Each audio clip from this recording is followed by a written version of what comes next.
Huwag ka namang umangas, Congressman Boyceta. Nakakatawa ka, ano ka bang congressman? Alam mo naman yan. Ikaw nga, hindi nga pwede, di ba? Kung sa position mo sa House of Representative, may mga problema dito sa local. For example, sa municipality. Di ba sinasabi doon na lang muna sa secretary mo, not directly to you?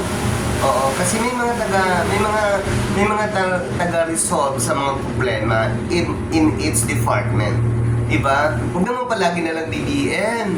Oo, kasi si PBBM, presidente natin yan. Ang trabaho ng ating Pangulo ay mag-encourage ng mga businessman, mag-ayos ng mga problema ng ating bansang Pilipinas. Hindi katulad ng mga nakaraan administrasyon, ang pinakikialaman ang sariling background ng ating mahal na Pangulo PBBM. Pero sa BBM, hindi ganyan yan. But anyway, anyhow, Congressman, yung mga problema tungkol dun sa mga basurahan, they have their own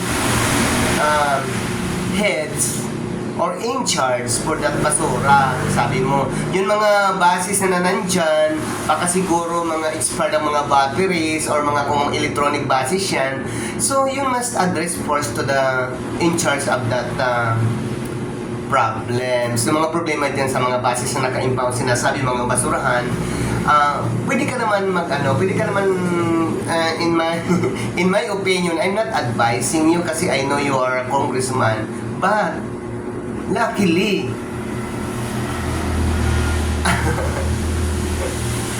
nakapagsalita lang kasi nanonood kasi ako sa dyan sa session nyo at dito sa social media, parang nakuha ko agad yung impact ng mga problema mo na palaging kung in your own, pinaka-big problem mo na yun. Pinaka-big issue naman para may open mo dyan sa Congress na para kung sino ikaw.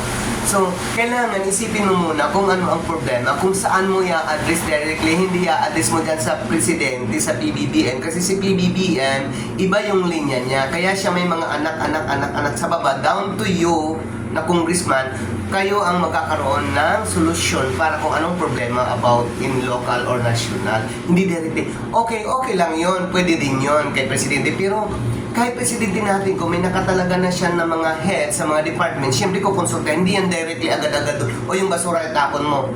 Hindi yan. So dadaan pa rin siya, kahit presidente natin, dadaan pa rin siya doon sa departamento na sasabihin niya na, oy, pakiayos to kasi may problema. O pakiayos to.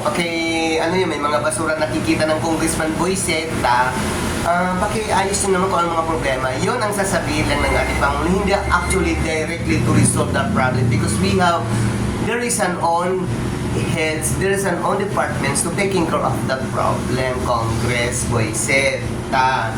Ganun lang yun. Pero anyway, yun lang yun. Nakapag-react lang kasi ako. Siyempre, sabi pa naman, mayroon tayong karapatan mag-react, mag-comment kung ano man talaga, kung ano ang nalalaman natin at kung anong pwede natin i-suggest sa mga government officials na pwede natin i-share ang ating knowledge at saka idea kung paano ma-resolve ang mga kunting problems na. It's not a big issue, you just address to the DOTR or someone in charge to that matter. Bye-bye, Congress Boyceta.